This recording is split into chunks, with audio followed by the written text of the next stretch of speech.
Okay, everyone. My students, you're very welcome. Anyone who's not my student, you're even more welcome. So it's lovely to see people here. This is the last lecture in the series, but it's a standalone lecture. So this one works on its own. But we're going to weave in a few of the themes that we've looked at over the last few weeks. One is, if you're taking notes, write down 3 letters. DIY, do it yourself. So we're going to look at what can you do for yourself to advance your career. We're going to look at women managers. For a very, very long time, for most of the history of the music industry, there were no women managers at the very top. It was a very, very evident gap. We looked at some of the revolutionary female managers. We're going to introduce another female manager who I think you might be interested in today. And then the other idea that we're going to return to today is, can you, with no resources, with no support, go to #1 on the charts in the biggest market in the world, the US? So I've picked a case study. I was reading a book last year, a music book, autobiography of 2 musicians. And they were, it's just their story, but I thought this is one of the best business books, because they talk about their motivation. They talk about their strengths, their weaknesses. They write about themselves as though they're a business. And they went from nothing, now literally nothing, to #1 in the States. But you probably don't know them, so it makes it an interesting case study for you. So we'll kick off. How likely are these 2 lads? There they are. Charles and James. Charlie and Jim. 2 lads from Glasgow, from the flats, from the high-rise flats, from working class families with very, very few resources. But they get a little bit of a boost because they like the football. If you live in Glasgow, you probably like the football, and Celtic win the European competition. So it makes them feel like we're not really cut off from the entire world. Our football team can compete. So sometimes you'll find things that motivate you or make you feel that where you come from is part of the global conversation. So there's those 2 lads. Looking at them, I don't know how many of you would think, yeah, I'm going to hire them, or I'm going to get them to run my business. And they go to #1. There they are. And there's their old house in the background. An area of Glasgow called Tory Glen, very, very working class, and you can see then a bit of the Glasgow tenements on the right-hand side as you look at it. Here's the start to their career. I just want you to look at all the gaps. All the gaps means that not enough people bought their record to get into the top 100. So the first single gets to number 62. That looks okay, you've got to start. Next one doesn't chart. One after that doesn't chart. One after that doesn't chart. One after that doesn't chart. And the next one, the American in 1981, gets to number 59. These guys are destined for obscurity. They're going nowhere, according to the chart positions. And that's just the first column is the UK. The other columns don't have any time in their charts for this band. There's the copy of their first single. Now, I happen to love this piece of art because it's the 2 colours that I love if you've got a limited palette. Black and red. If you don't know anything about design, just go black and red every time. Bit of white, and you're settled there. That colour combination has worked in newspapers for hundreds of years. But it's very generic, it's very plain, and here's their second one. Would you know what type of music they make by looking at that? And the answer is no. So every time you put out something that represents you, whether you're a pop group, a DJ, or an aspiring business, you're telling the audience, the potential audience, that something about you with your artwork, so it better be on point. Number 3, what do you learn from there? And then the 4th one, which scrapes the bottom of the charts. And then the people at the record label think, what a waste of time. Get out. So they're young, they're energetic, and their career feels like it could be over according to industry stats. And those are the labels. Very, very generic. There's nothing outstanding there. None of you are going to go out and get a tattoo of any of those, because they're brilliant pieces of art. Incredibly generic, incredibly ordinary. Now, that's not to say that a small band can't touch you very, very deeply. And to get a new record label. And keep in mind the artwork we've just seen for the first 4 singles, and let's look at the artwork for the first 4 singles when Richard Branson signed them. And Branson really liked this band, and he liked them so much that when the singer wanted to buy a house for his parents, because he thought the area that they grew up in was getting a bit dodgy. It was early 1980s. Glasgow saw a big rise in heroin use, as did Dublin. And the singer wanted his parents to have a better life and a better place to live. So he went to the bank, and the bank manager said, your band are great. I think you're great. And my kids think you're great. And what are you here for? I'd like a mortgage. Okay, show us. And he brought a briefcase to impress the bank manager. Bank manager, show us what you have. And he opened his briefcase, and it was full of newspaper clippings.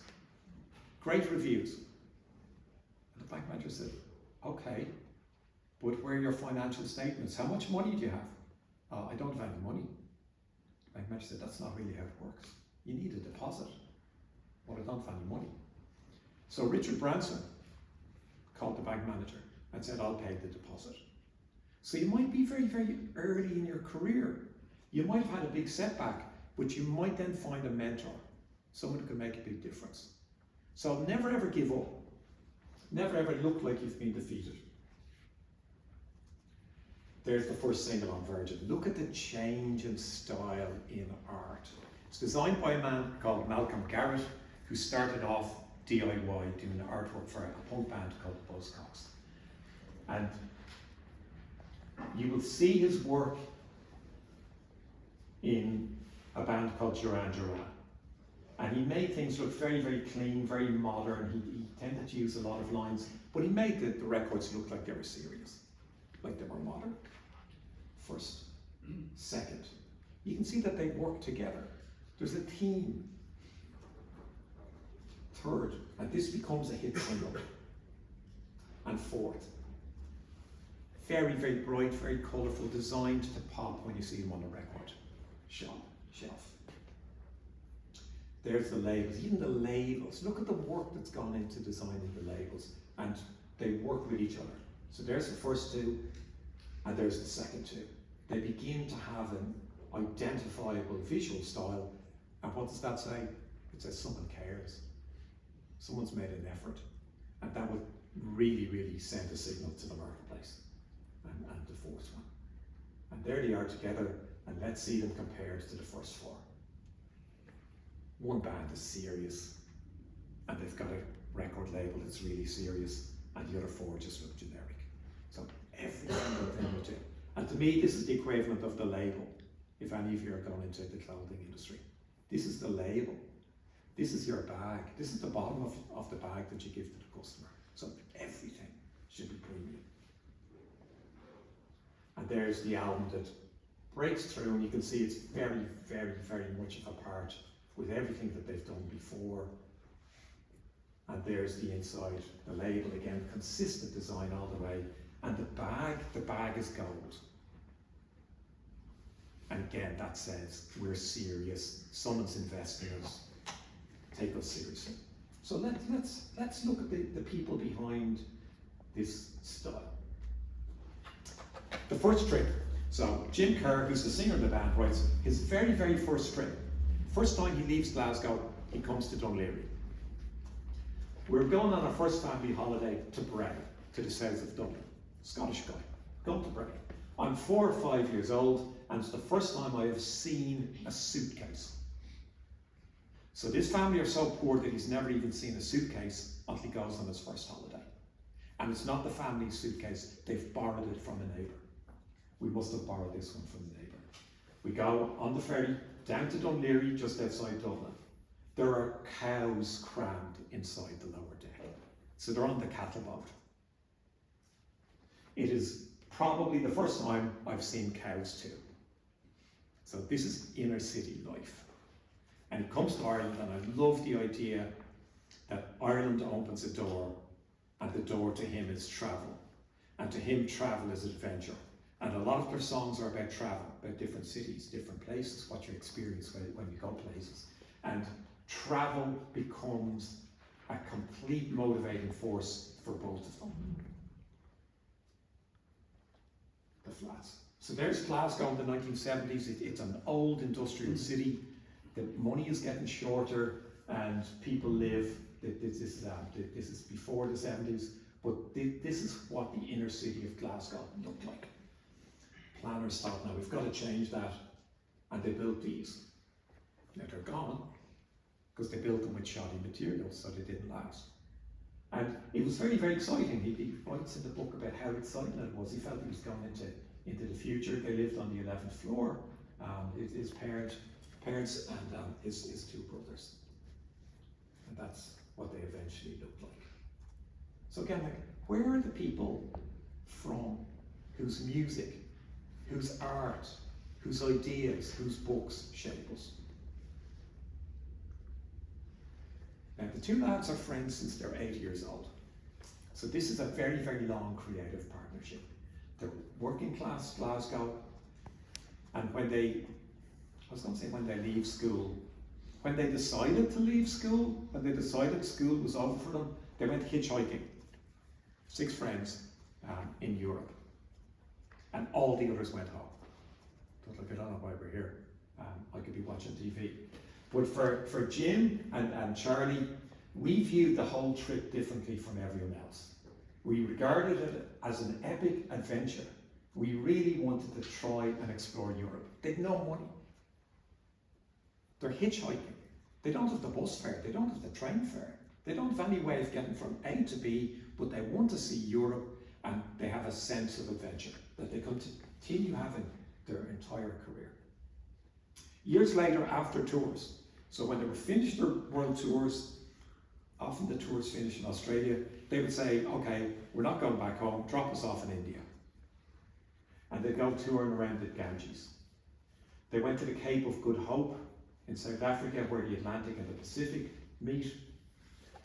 And it goes back to the hitchhiking trip as schoolboys.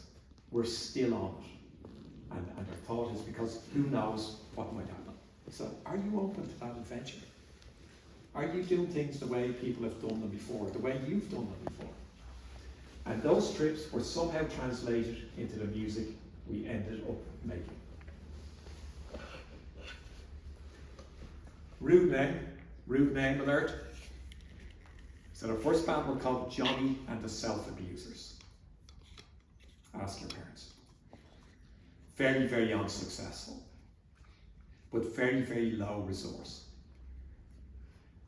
And they were happy that it wasn't perfect. They were just young people making music. They were young teenagers.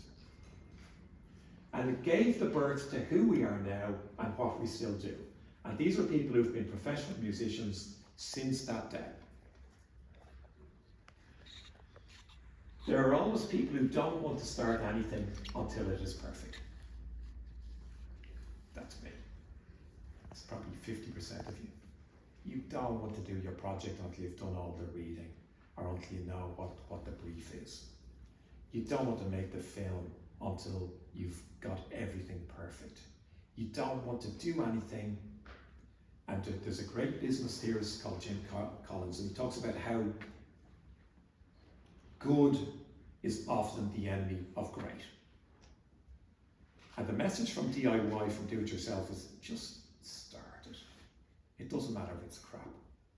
I write a lot of books, and honestly, they're crap when I start. And they're a little less crap when I'm finished. But just start, and that's absolutely the message from this band, who are called Simple Minds. the drive. They changed their name to Simple Minds. We didn't arrive fully formed, but we arrived with fully formed attitudes and a fully formed sense of presence. They're not ready. They're not ready to have a #1 hit single, but they've got the attitude. They've got the self-belief, and they feel it's okay not to be perfect. Just go and do it. Just keep doing stuff and learn from your mistakes. And they talk about Zen Buddhism. And what they get from Zen Buddhism is you need 3 things in life. Something to love, something to hope for, and something to do. And I think that's a really, really good way to think about any project, any adventure, and anything that you're thinking of doing. Just think, does it meet those 3 criteria for you? Mediocre. This slide is called Mediocre, and they write about it in the book. The singer, I was always pushing, I still am.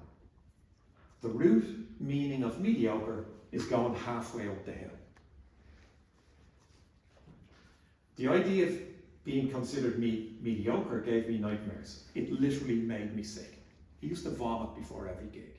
He was so anxious, so worried that they wouldn't be brilliant.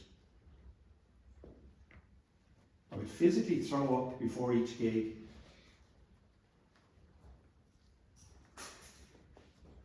I would drink, I dropped the D, I would drink in a misguided attempt to calm my nerves. So he's really, really nervous, he thinks I'll get loaded. Because that's the only way I'll feel okay going on stage. And then he realised that was a bad mistake. And the first time, I'm one of the first people in Ireland to see them. I went over on the car ferry to see them play early in their career in England. He was looking fantastic. He had a fantastic pair of long leather boots, and then he puked on them in front of the entire audience. I'd say he had a bit to drink at that stage, and then he stopped completely. He thought, I've got to focus on the music, and I've got to stop doing everything that interferes with me putting on the best performance I can. So he's really anxious, he's really nervous, he wants it to be brilliant. And he said, as soon as the music started, I had an armoury. Not something to hide behind, something I could use to lead from the front. And he talks about being the singer in the band. The band are here, and the singer is there. A bridge between the audience and the band. And he's got the music behind him. He said, that's what propels him. So you've got to think, you're early in your career. What motivates you?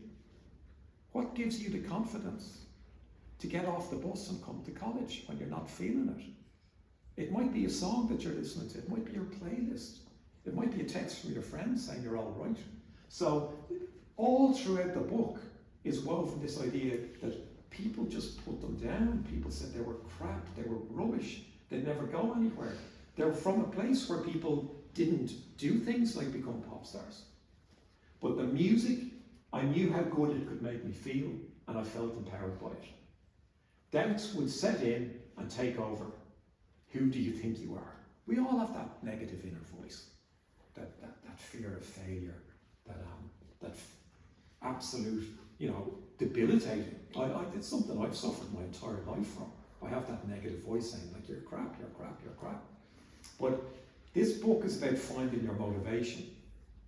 And parallel to this is the best business book that you'll ever read, by a woman called Joan McGreta. Tiny, tiny business book. It's used for the first years in UCD.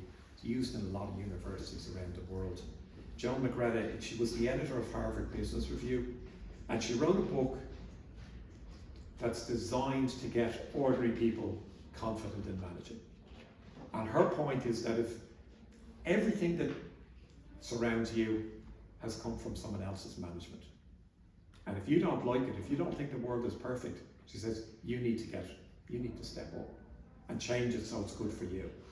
So your music gets heard, your football team gets the best players, your country becomes the best managed.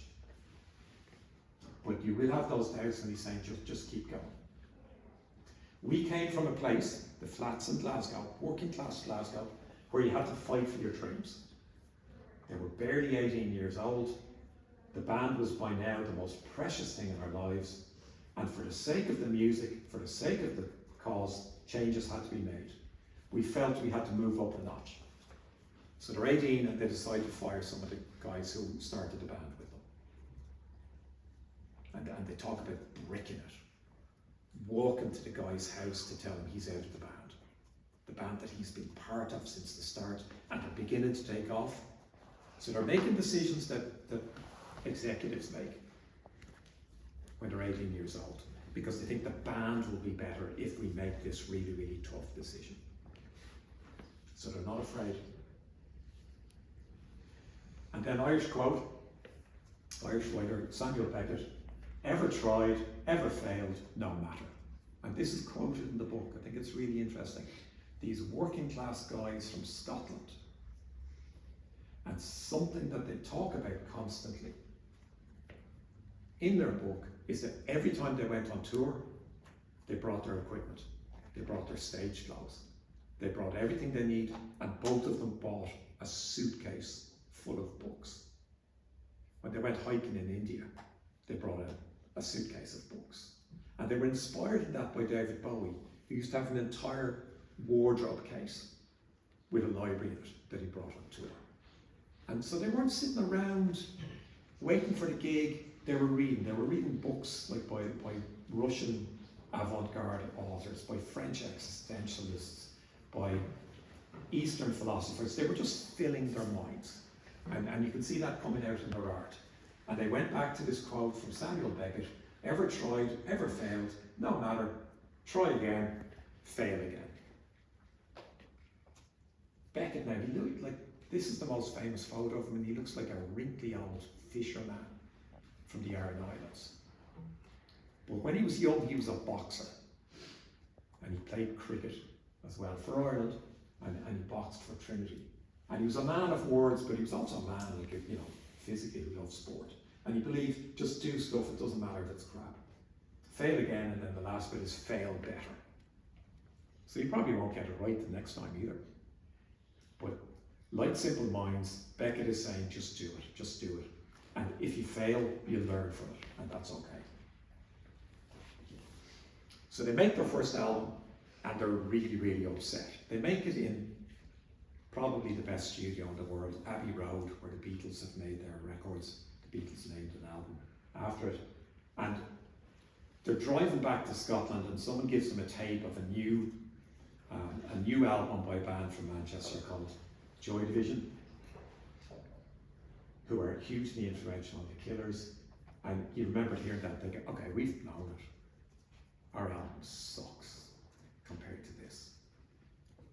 But instead of giving up, he thought, I'll do a better one. So their album isn't even out, and he's already thinking, the next one's going to be much better. We change the way we work. This is when they're age 21, and they become a writing, recording, performing machine. Can you see what he's saying? That at the age of 21, they thought, like, we're going to give every single thing we have to this. Now, some of you might know what age Tupac died at. Died incredibly young. But he was incredibly driven, he was incredibly productive. Think of all the Tupac records that were released after he was dead, because he was completely driven. The other person that's got a level, and they mention him in the book, who was driven at this level, was Prince. Prince was so driven, he built a studio in his mansion, because he didn't want to waste time going from the mansion to the studio. And he died in the lift in it, because he was just a workaholic. So, are you as driven as the people who are going for the same job as you? Are you working as hard as the people who are doing the presentation that's either before yours or after yours? Debut album, no commercial breakthrough. He's 21, and I worry that this precious thing could be taken away from him. All we can do is put our faith in the only thing we know how to do, and that's to go on stage and win the battle every night. So they never do a bad show. They absolutely, I don't know if any of you were watching the football last night and you saw some really, really, well, one very good English team and one crap English team getting annihilated, and one then draw. Yeah, sorry, some of you got a hanky for some of you. But think about the difference that the manager made to those players. Like, There was no player, even a good goalie, there was no player who wasn't world class who was playing last night. But who was organising them? What was their own motivation? And you've got to start competing with those people. Like, you study them, you know more about the footballers than you'll ever know about business. And that's okay, that's your way in. You know more about rap or hip hop than you'll ever know about music. That's okay, that's your way in. But you've got to see the level of industry that those individuals put in as well. Their next albums, from one perspective, our band looked like a failure. After 3 albums, when they get dropped by Ariola, and there's no shame in that. There's no shame in looking like a failure. It doesn't matter what other people say.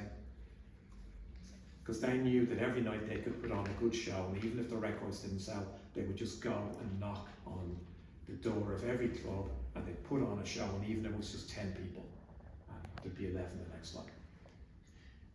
Failing is a fact of life, a necessity even. And those who succeed are those who do not give up when they fail. So these 2 lads from the flats, and they're writing a book that's like a philosophy book. And then this is the back. This is the song. It's called "Don't You Forget About Me."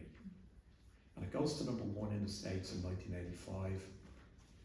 85 is a big year for Madonna, big year for Springsteen, big year for Prince, big year for Tears for Fears. There's Wham, George Michael going to #1. And they record this song. They don't really like it because someone else wrote it. This is the back of the sleeve. But it's from a film, a Brat Pack film called The Breakfast Club. They don't want to do it, but they do it, and it goes to #1 in the US. And instead of celebrating, they think, okay, now what? So they were always driven by, what's our next move? They never ever stood still. And remember that these guys are from the flats, and their family have to borrow a suitcase to come to Dunleary and Bray on their holiday. And here they are in 1986, the year after this, playing to 90,000 people at Live Aid. And they were playing Live Aid because they had a #1 single, and they thought, no one will know us. We're still those guys from Glasgow. So what did they do for their first song? What would you do? You're playing to the biggest audience that's ever seen you, and the biggest television audience that's ever existed. And so they played a totally brand new song, because they figured no one would know anything except their one hit single. And they went down a really, really dangerous, risky move. But they went down fantastically well. And that's Cardiff, when they're headlining, when they're touring in the 80s. They're one of the biggest bands of the 80s. And they quote a detective novel from 1977 in their book, and I love this quote. There are 2 kinds of professional, but you're all professionals. There are 2 kinds of professional. There's the professional that does something well enough to earn a living from it. So you're good, you're a footballer. You're a musician, you're a DJ. You've started your business and you can live on that. You get a job. And in contrast, there's the professional that creates a commitment so intense that the earning of a living happens by the way. And that's you. That's what you should be aspiring to. But I think you have that. Most of you have that anyway. You don't do crap. You don't settle for crap. And like, how many times have I seen your body language in a lecture and I know that I'm dying, that the lecture's not working? Like, you constantly are feeding back on what works and what doesn't work. But so I do think that you're at this level of professionalism where you will find something you love. I was lucky. I found something I loved and didn't feel like work because I was working so hard on it that I didn't notice the time gone by because I loved what I was doing. And I hope that most of you will end up doing that. And it might mean you have to start your own business because other people mightn't be as good at finding what you want to do. And that level of professionalism, where you're doing it just because you want to be the best, its dynamic isn't the wages, but the determination to do something as well as it can be done. So that's from William McAvaney's book, a detective novel set in Glasgow in 1977, when they're starting. And I'll leave you with a quote, a final quote from one of their song lyrics that I think sums up their whole approach to life. That's that. Everything is possible. These two working class lads from Glasgow were still friends, still best friends. One of them named his son after the other lad, and vice versa. They're certainly not as popular as they were when they were having their hits, but they've had an incredible career and they've demonstrated commitment. They had a manager for a lot of their career, and then at some time they just, in the late 90s, decided, let's go on our own. But even when they had a manager, the singer was managing it. Every single thing. David Bowie the same. Every single decision. Taylor Swift, great to see the hoodie. Taylor's in the house. Every single decision that Taylor Swift is involved in, she's made. There's no one telling her what to do. And I think that's you. You'll have a better life, an easier life, a more fun life, when you're making the decisions and no one's telling you what to do. And this. Now, because I'm of a certain age, that symbol means nothing to me. It means nothing when people do that. You know, I grew up in Ireland where you put your hands in your pockets, you didn't communicate, you nodded at people, but you were incredibly expressive, and people express. So let's see where that's from, because I want you to start thinking about who manages you, who makes the decisions for you, and then next step is, who do you manage? And think about that long term, who will you manage? You'll be the boss someday, and how will you manage those people? What type of manager will you? You should be starting to think about that now. And most creative people, my obsession is looking at creative people and who helped them. And that's why I picked this photo. Does anyone know who that is? Okay. Yeah, it totally is. Think of how little information you have, and you're able to recognize a DJ who's dead, who died very, very young, unfortunately. And you're able to recognize Avicii from the back, and the only piece of flesh you're seeing are his arms from the sleeves up to the finger. So that's how well branded these individuals are. That's how much these people matter to you. And you're too young to have seen Avicii, but you can imagine the euphoria at his gigs. You can imagine that, you know, some of you went to amazing gigs this week that I'm slightly jealous of, and your grade mightn't be as high as you think, because of my jealousy, that you have a better life than I do. But you know, when you go to a great gig or a great game, and you might have travelled and you might be tired, but the gig boosts you, it brings you up. So you know what that collective experience is. And then from the front, the giveaway. And there he is with his manager, Ash.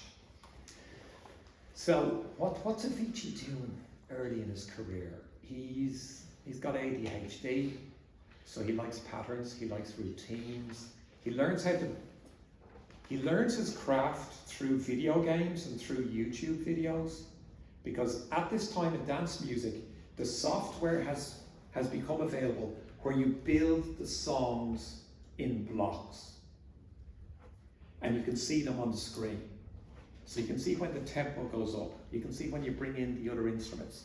You can see it and you build it in blocks. And he's doing something else, building in blocks at this stage, that most of you were doing as well around his age. So if you're only taking a few notes, the note to write down is Minecraft. Minecraft, the blocks, and he's learned his craft through building blocks on a computer screen. But this guy Ash thinks, you know what, you could really make it. You could do something. And Ash works, he's an immigrant to Scandinavia. His parents are Iranian.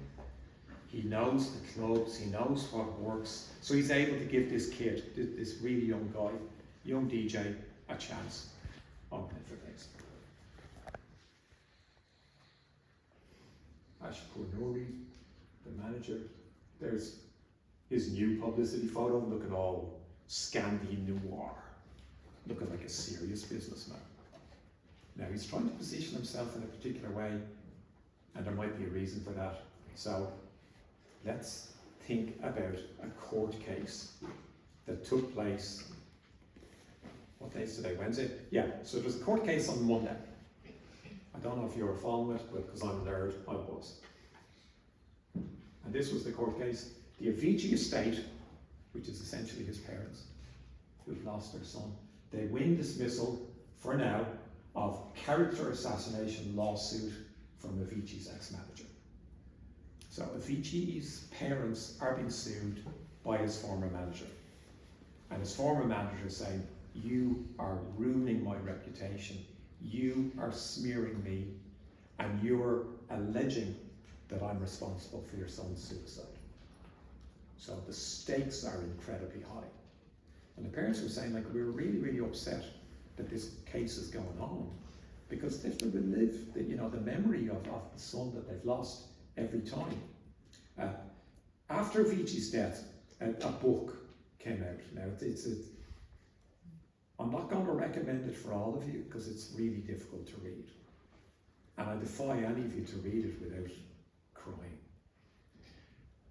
Because for his autobiography, and he's dead at this stage, they had access to every text that he'd ever sent on his phone. And they had access to notes from when he was seeing a psychologist who was trying to help him through his mental health crisis. So it's raw, and he is front and central, and it's stuff that he didn't want all of us to be reading. But it really captures the pressure. We only know the success. And to me, was the book written by Avicii himself, or by... Technically, all the words are by him, but it was compiled by his parents when he died. Right, okay. So the words are his words, and it's very, very raw. He was a lovely person, a lovely human being, and like anyone else, he had his ups and downs, and he had stresses and pressures. But that case has gone on. Pournouri sued Avicii's heirs in December, alleging they violated a 2016 termination clause. Now, this is really interesting for you. When Avicii stopped working with his manager, the manager said, okay, they came to a financial settlement, but there was also a piece of paper that had to be signed. You can never ever badmouth me. You can never disrespect me. You or anyone involved with you. It's kind of a non-disclosure agreement. And they made a Netflix documentary and then 2 books that the manager feels alleged that the manager pushed him too hard, was unsympathetic, and drove him to suicide. Now, I've read the book and I didn't think that was implied in there, but one of the documentaries, it kind of does look a bit like that. And then for the dad, this process has raised strong emotions and a lot of discomfort for me and Tim's mother, Anki. At the same time, we cannot understand Arash, the former manager. We've said it several times since 2018, also in public. Neither I nor Tim's mother have ever blamed Arash for Tim's suicide. But the stakes are really, really high. Like, this will be this court case now. It'll go to a further court, and we'll learn more about the relationship between a manager and an artist. Now, if you'd asked me a few years ago, at the height of Avicii's career, had he found the perfect manager, I'd have said, yeah, it's a really, really good combination. And Avicii would have said that. It's a really good combination. But as the story has developed, we're now seeing that the manager feels that he's been represented in a really bad way, and incredibly, as someone who could push someone to commit suicide. So, your manager has so much influence over how you feel. And all of you have had a crap manager. all of you. One of our students once went on placement, and she was a bit anxious going on placement. She said, I've never done anything like this before. I said, yeah, no one else has either. I said, no, I've never worked an hour in my life. So I don't think all of you are in that bracket. You'll come across a bad manager, you'll come across a good manager, and your decision in life is not how do you deal with that, because you'll have to find a way. It's what type of manager will you be? Will you be the pushy, doctrinaire, authoritarian, or will you find a way to get the best out of people? Will you know your people? Will you have conversations with them about what they're interested in that could potentially transform your business? Or will you just be too busy telling them what to do? And this is a really interesting one. We don't know where the case is going to go, but we know that it's really, really bitter.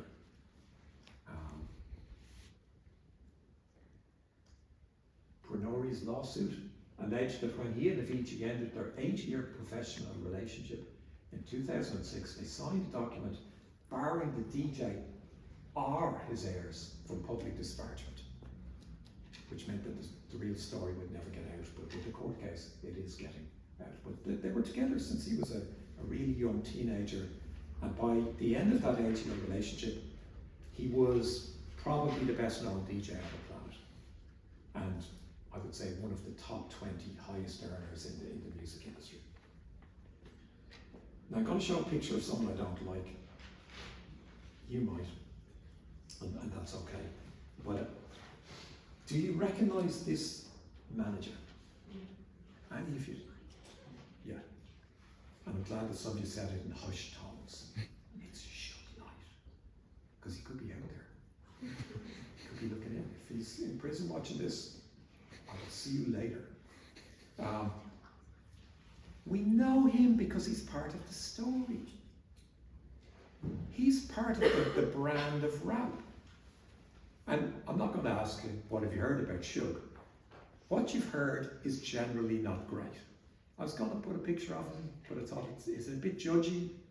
If I put him in the orange prison jumpsuit, I thought that might be putting him in a box for you. But we know him. He's an icon of the music industry. He's a very, very well-known figure. Do you know this other manager who's someone that I really admire?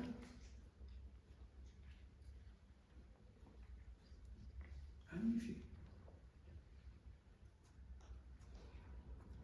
No, it's Dun Laoghaire.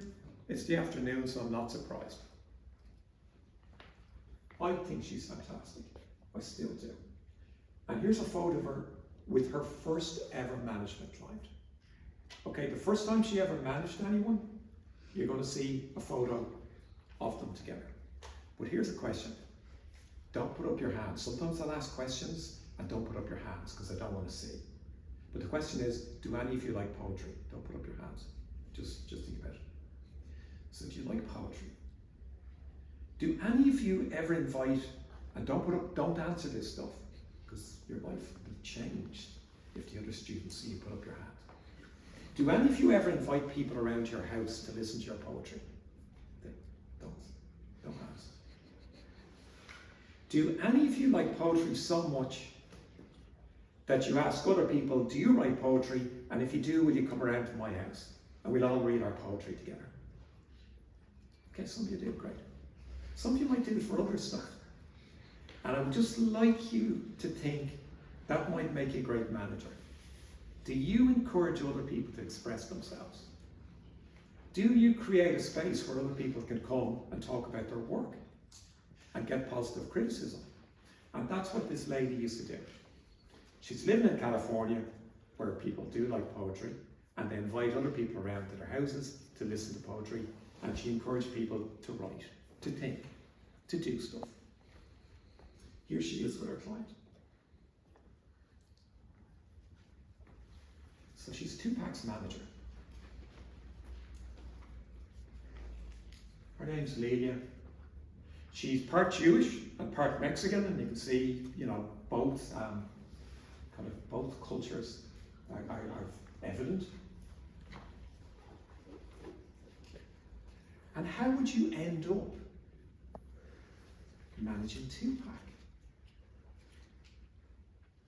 And again, don't put up your hand, but if Tupac was still alive and he said, is there anyone here who would let me go into their house and I would read my poetry or my lyrics for an hour? A lot of you would at this stage. But turn that question back and think, where's the next Tupac? And are you doing anything to encourage the next Tupac in any genre, in anything that they're doing? So here she was, Lelia Steinberg. She was in her 20s. She was married. She was having babies, and she had a passion project that I wanted to do, and that was encouraging people to write.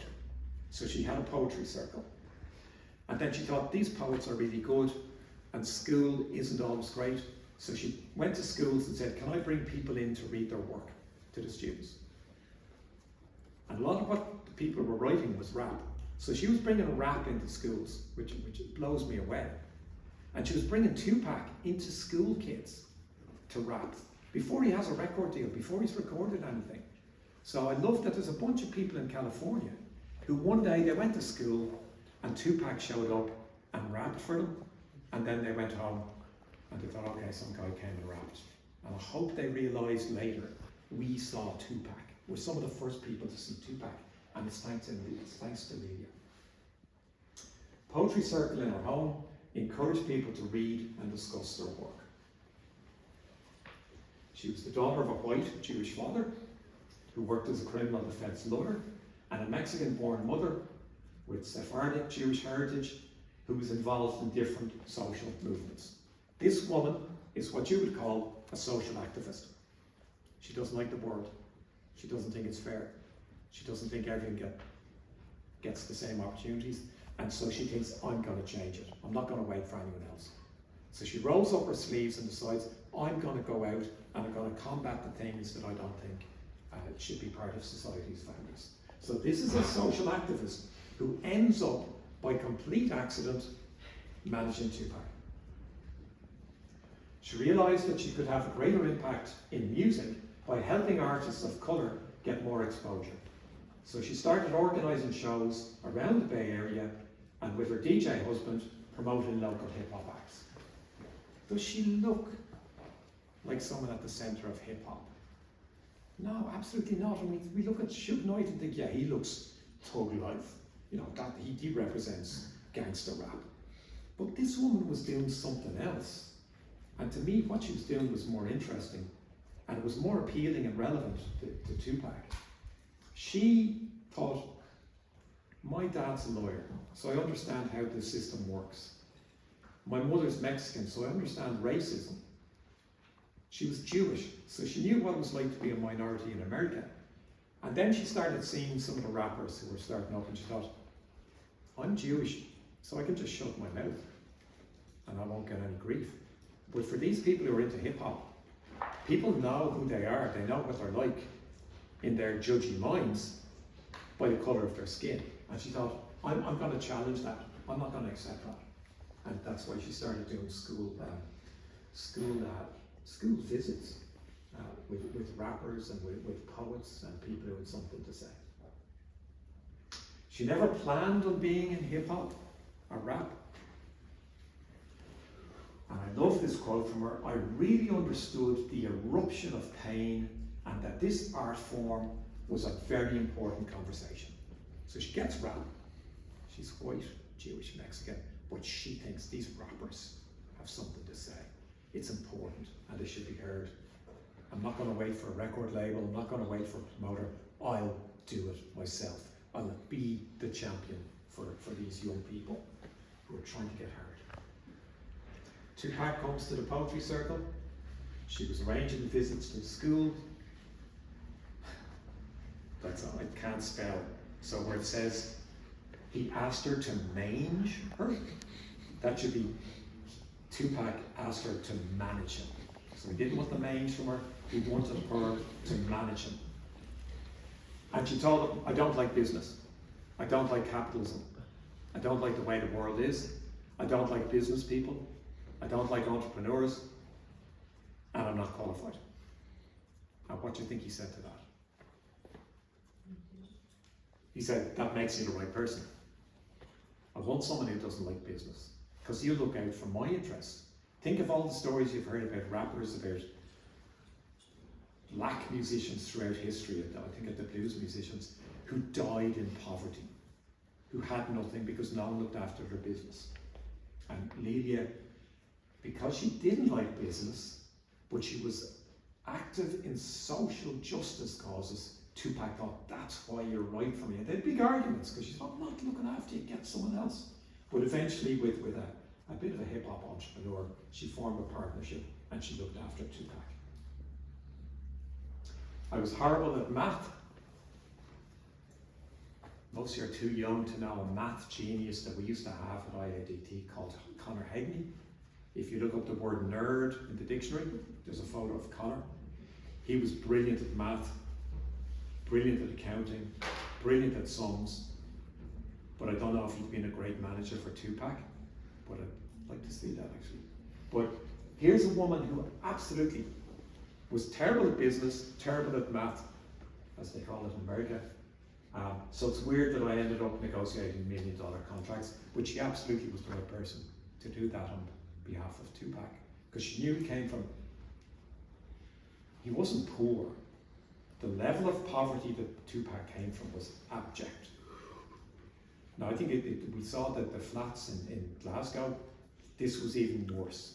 So he came from a very deprived background, and this woman, she lived in a small house and he ended up living with her. She was 8 months pregnant when she was driving him around to gigs. So she really stepped out of her comfort zone to look after this young rapper who she thought deserved to be heard. Now we know where the Tupac story ends, unfortunately, and we're denied all of the work he would have done after his death, and that's so sad. And you know, she's spoken about he made some poor choices. There were people around him who weren't interested in his art or in him, they were just leeching off him. And we know where it ended up. But she was a very, very good manager, a good human being, and it was exactly what Tupac needed. And that brings us to the very, very ending thoughts. There's some current pop stars, and the reason that they're all in that picture is they all fired their managers quite recently. And if I'm managing any of those and I get fired, I'm upset, because I'm losing a couple of $1 million a year for the rest of my life. So you want to hang on to your clients. But what we're seeing now in the music industry, and Taylor, if I can call her Taylor, Taylor represents how more and more artists, we saw it in hip hop very early on, more and more artists are entrepreneurs. Like I would say, if you want to learn about business, don't read books about bankers or about tech barons. Read about the hip hop entrepreneurs, about Jay-Z. There's as much you can learn from the 3 Jay-Z biographies as you can from most business books. These people understand art, they understand self-expression, but they also completely understand their own business. So they're making their own decisions. So the question, the final thought is, you're going to end up managing people. Everyone in this room. You'll end up managing people, mentoring people, helping people, giving people advice, being there for them when they need help. And how are you going to be with those people? So have a think now, and then what are you going to do to those talented people that'll make them feel like Tupac did with Lelia, I can depend on you. You've got my back. You're not ripping me off. Everything's transparent. So this is the end of today. Well, not the end of today. It's the end of this lecture. So thank you to everyone for coming. Thank you to the people who were at all 7. They've all been uploaded so you can see them. It's been an absolute pleasure. The questions have been great. The feedback, the conversations after. So I hope you got something out of it, and I'm available obviously for chats. So thank you, and enjoy your lives.